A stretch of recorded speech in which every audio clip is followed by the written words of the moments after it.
ጸጋን ሰላምን ጎይታ ኢየሱስ ክርስቶስ ምስ ኩላትኩም ይኹን ቅዱሳን ሕጂ ድማ ከም ትወትሩ ንገብሮ ቀጺልና ነንብቦ ክፍል መጽሓፍ ቅዱስ ትንቢተ ዘካርያስ ሓጺር መእተዊ ክርኢ ኢና። ትንቢት ዘካርያስ ኣብ ክልተ ክፍሊ ዝተመደበ መጽሓፍ እዩ። ካብ ምዕራፍ 1 ስጋብ ምዕራፍ 8 ዘሎ ካብ 520 ክሳብ 518 ቅድሚ ልደተ ክርስቶስ ነቢይ ዘካርያስ በብእዋኑ ዘመሓላልፎ ዝነበረ ትንቢት ዝሓዘ ክፍሊ እዩ። እቲ ናይ ትንቢት ቃላት ብመልክዕ ራእይ ዘቕረበ ኮይኑ ብዛዕባ ምሕዳስ ኢየሩሳሌም፣ ብዛዕባ ቤት መቕደስ ከም ብሓድሽ ምህናጽ፣ ብዛዕባ ንምንጻህ ህዝቢ እግዚኣብሔር ከምኡውን ብዛዕባ ክመጽእ ዘሎ መሲሓዊ ዘመን ይዛረብ።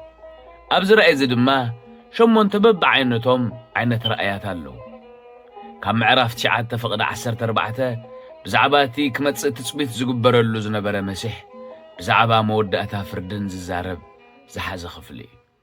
ትሕዝቶ ናይ ትንቢተ ዘካርያስ ስምዕታን ተስፋን ዝሓዘለ መልእኽቲ ካብ ምዕራፍ 1 ፍቕዲ 1 ክሳብ ምዕራፍ 8 ፍቕዲ 23 ፍርዲ ኣብ ልዕሊ ጎረባብቲ እስራኤል ካብ ምዕራፍ 9 ፍቕዲ 1 ስጋብ ፍቕዲ 8 መጻኢ ምዕባለን ሰላምን ካብ ምዕራፍ 9 ፍቕዲ 9 ስጋብ ምዕራፍ 14 ፍቕዲ 21